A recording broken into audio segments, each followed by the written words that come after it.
Hola, queridos oyentes. El día de hoy vamos a hacer un recorrido por la historia de las izquierdas colombianas entre 1958 y 2010. Pero antes que nada, quiero decirles unos pequeños antecedentes.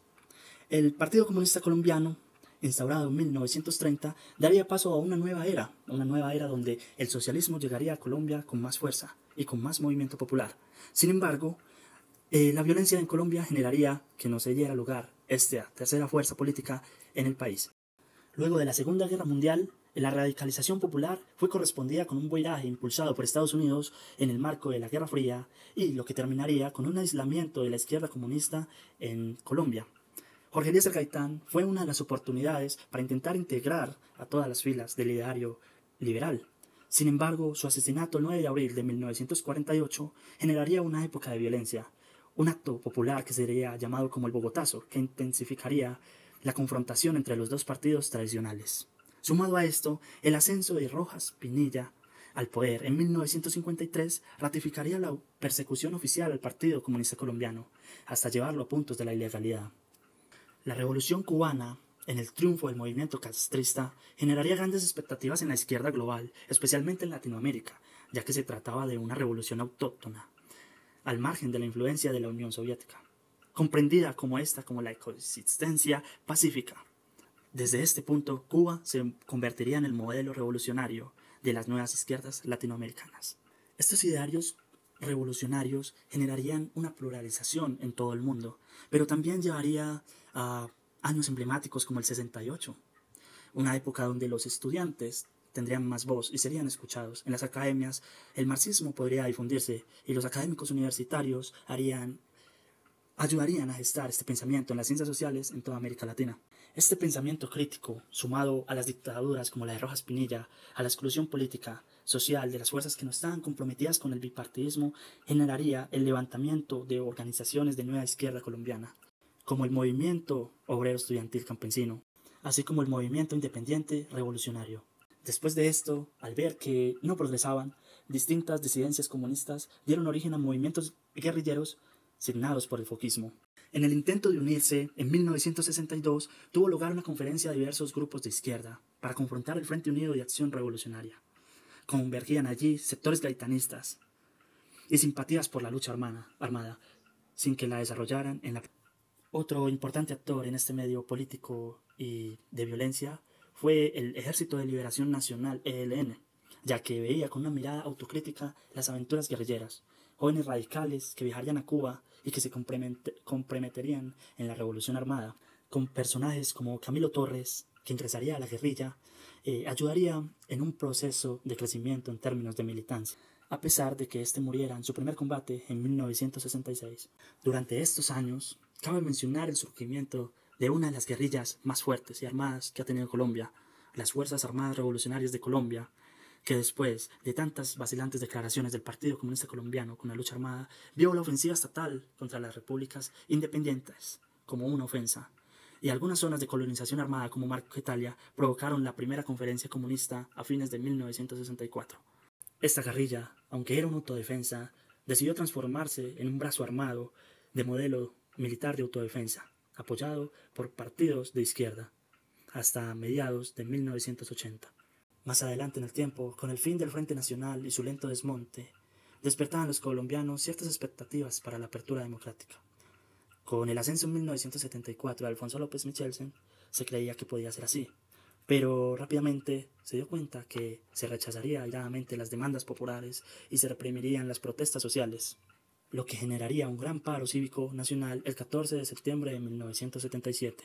Con este acto, muchos pensaban que la insurrección de masas estaba a la vuelta de la esquina, y otros hicieron hasta lo imposible por sofocarla. Es así como el siguiente presidente, Julio César Turbay, un mes después de su mandato, expediría un estatuto de seguridad que recortaba significativamente las libertades democráticas para que gran parte de la izquierda colombiana se levantara y diera origen a una nueva guerra de guerrillas. Nuevamente, una vez más, eran sofocadas los aires de apertura democrático por el ruido de las balas, de las armas. Desde 1982 hasta 1990 hubo un acercamiento por parte de las guerrillas con el país, con el Estado. El gobierno de Belisario Betancur intentaría tener un reto democrático para propiciar los diálogos con la izquierda, teniendo inestables treguas con las FARC, con el M-19 y el EPL. al mismo tiempo que Colombia reiniciaría un nuevo ciclo con los llamados movimientos cívicos regionales y las grandes jornadas que paralizarían los barrios y las ciudades intermedias, pero también amplias regiones del país. Sin embargo, la paz no fue posible porque tanto el Estado como las guerrillas mantenían ocultas ideas y acciones para seguir la guerra.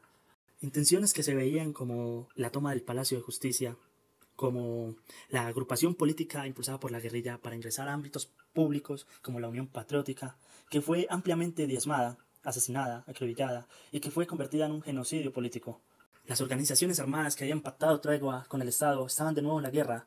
Para este momento el conflicto colombiano ya había escalado y habían múltiples actores que violentaban la integridad no solo de los colombianos sino de los campesinos, como lo puede ser la creciente actividad del narcotráfico, los sectores paramilitares, las rivalidades entre la guerrilla y estos sectores del narcotráfico, estos clanes del narcotráfico, pues generarían grupos como muertes secuestradores, que provocaría una nueva acción contrainsurgente. Sin embargo, estos grupos de autodefensas paramilitares serían auspiciados, financiados, incluso por la élite derechista del país. Fue una época marcada por la violencia, por el asesinato de candidatos presidenciales que ofrecían un cambio verdadero. Ante esta cruda realidad, solo quedaba sembrar la semilla de la paz, buscar algo, una solución que brindara la paz en el territorio. Es por eso que el M-19 expresó su voluntad de desmovilizarse y actuar como un grupo político legal. Presionó a favor de una asamblea constituyente encargada de formular un nuevo pacto social y político que se veía como la solución a este problema, y a la integración de diferentes comunidades étnicas indígenas al país, a la política, a las decisiones. Luego de este periodo, un periodo de la crisis de las izquierdas entre 1991 y 1999, la caída del socialismo real se ratificó con la disolución de la Unión Soviética en 1991 y el fin de la Guerra Fría. Las izquierdas del territorio de América Latina también se vieron interrumpidas por esto, ya que el neoliberalismo entraría con mucha fuerza en la región, generando que hubieran izquierdas no marxistas y ni siquiera socialistas, muy integradas a los movimientos sociales en reformas revolucionarias. Los diálogos con las FARC no se daban, estaban destinadas al fracaso, mientras que se agitaba el paramilitarismo alimentado por autodefensas legalizadas como Convivir, por los lazos entre sectores de Fuerzas Armadas y las élites regionales. Las izquierdas, al menos las izquierdas armadas como las FARC, entrarían en un campo de narcotráfico, extorsiones, que los alejaría un poco de su causa inicial.